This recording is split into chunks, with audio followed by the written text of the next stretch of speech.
Hello everyone, welcome. कैसे हो आप लोग। तो हमने 4th चैप्टर हाफ कर लिया था, थोड़ा सा रहता है। अगर क्वेश्चन बनेगा तो वहाँ से बनेगा, अदरवाइज ये जो टॉपिक आज करवा रही हूँ इसमें से 201% क्वेश्चन बनेगा ही बनेगा। एक क्वेश्चन डायरेक्टली आएगा इसमें से, तो ये वाली वीडियो ज़रूर देखना।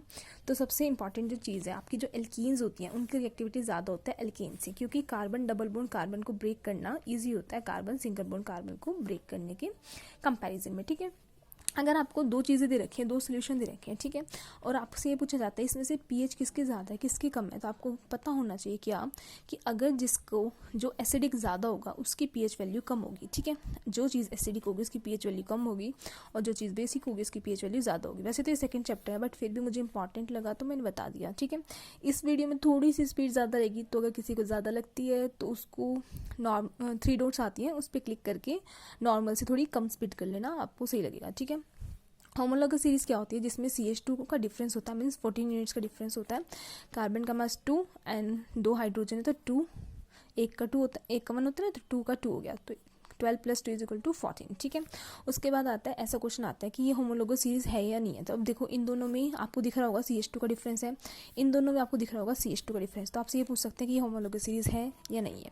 सेकंड क्वेश्चन क्या आ सकता है, आपको ये दे देंगे और बोलेंगे इसका नेक्स्ट होमोलॉगस सीरीज निकाल दो, तो आपको क्या करना है, इसमें एक CH2 यूनिट ऐड करनी है। तो अगर C ऐड करोगे तो क्या होगा, C3 हो गया, और COOH तो ऑलरेडी है ही आपके पास। ठीक है, और अगर 2 H और ऐड करोगे तो C3H7COH बन जाएगा। ठीक है, तो इसकी प्रॉपर्टीज़ क्या होती हैं, मतलब कुछ भी हो आपको CH2 यूनिट ऐड करके उसका नेक्स्ट मेंबर निकाल देना। ठीक है, उसकी प्रॉपर्टीज़ क्या है, फंक्शनल ग्रुप सेम रहता है, जो आपकी जनरल फॉर्मूला है वो भी सेम रहेगा, लेकिन जो फिजिकल प्रॉपर्टीज़ होती हैं, फिजिकल प्रॉपर्टीज़ वो हमेशा क्या रहेंगी, डिफरेंट रहेंगी, और जो केमिकल प्रॉपर्टीज़ है वो हमेशा सेम रहेगी।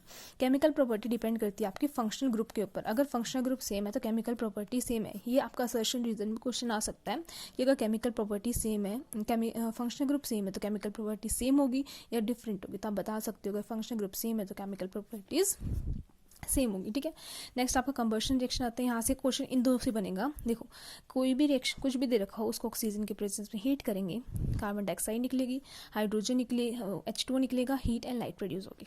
देन आते हैं जो आपके सेचुरेटेड कंपाउंड्स होते हैं, वो ब्लू फ्लेम देते हैं, उनमें हीट ज़्यादा होती है और लाइट कम होती है। जैसे कि आपके जो आप गैस स्टोव्स यूज़ करते हो वो नॉन सूटी होते हैं, मतलब आपका जो बर्तन है वो काला नहीं होता, मतलब काला धुआं नहीं प्रोड्यूस करता, और जो इनमें परसेंटेज है कार्बन की वो कम होती है।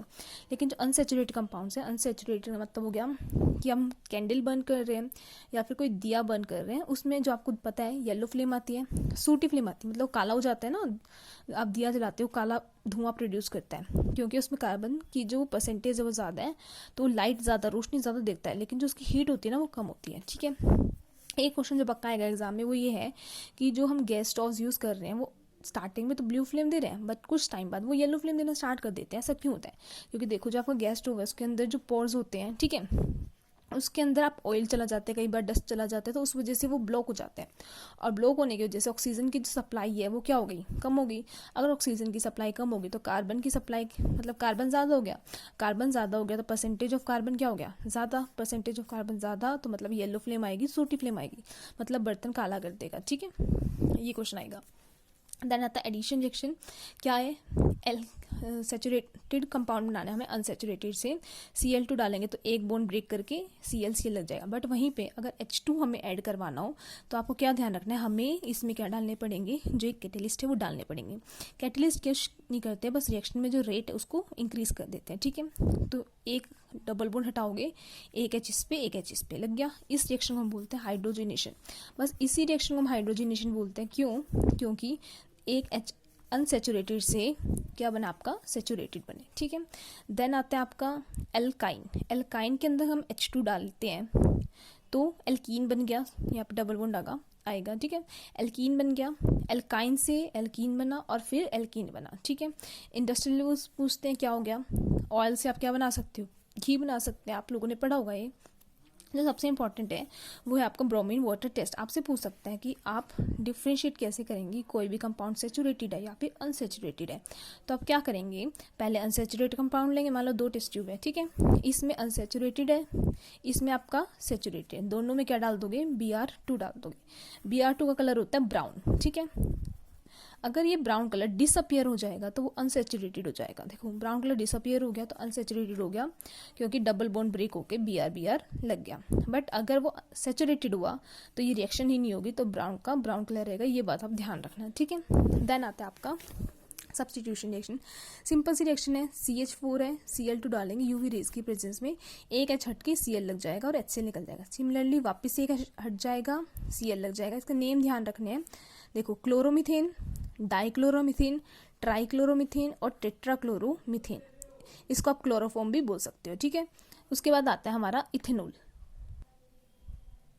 देन आता है हमारा इथेनॉल, फॉर्मूला हो गया C2H5OH, जो कॉमन नेम हो गया इथाइल एल्कोहल।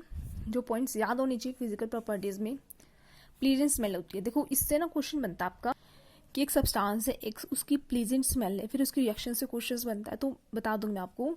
तो याद रखना प्लीजेंट स्मेल आपकी इथेनॉल की होती है, ठीक है।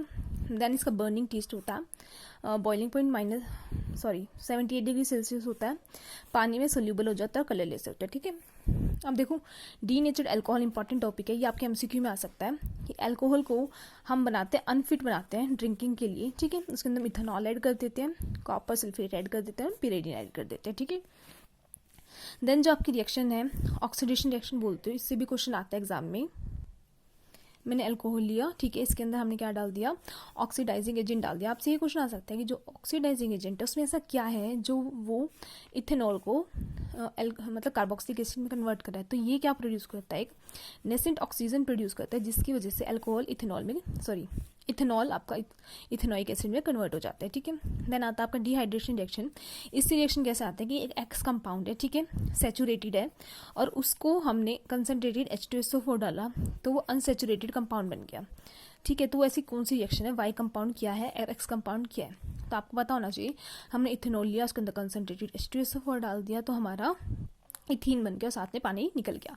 तो ये इंपॉर्टेंट है, ये इसकी फॉर्म में आएगा एक्स एंड वाई की फॉर्म में, तो आप पहचान जाना। देन कॉम्बिनेशन रिएक्शन तो सिंपल है, अगर आप इथेनॉल को ऑक्सीजन डाल के हीट करते हो CO2 निकलेगी, वाटर निकलेगा और हीट एंड लाइट प्रोड्यूस होगी, ठीक है। तो आप कर लेना। इथेनॉइक एसिड मोस्ट इंपॉर्टेंट है, इसको हम ग्लेशियल एसिटिक एसिड बोलते हैं। पंजेंट स्मेल होती है, विनेगर लाइक स्मेल होती है, टेस्ट में आपको पता है खट्टा होता है, कलरलेस होता है, पानी में सोल्यूबल है। ये दो रिएक्शंस बहुत इंपॉर्टेंट है क्योंकि इनका नेम ही इंपॉर्टेंट है जो प्रोडक्ट बनते हैं। तो अगर देखो मैंने यहाँ पे इथेनॉइक एसिड लिया है, ध्यान से देखना, गड़बड़ मत करना।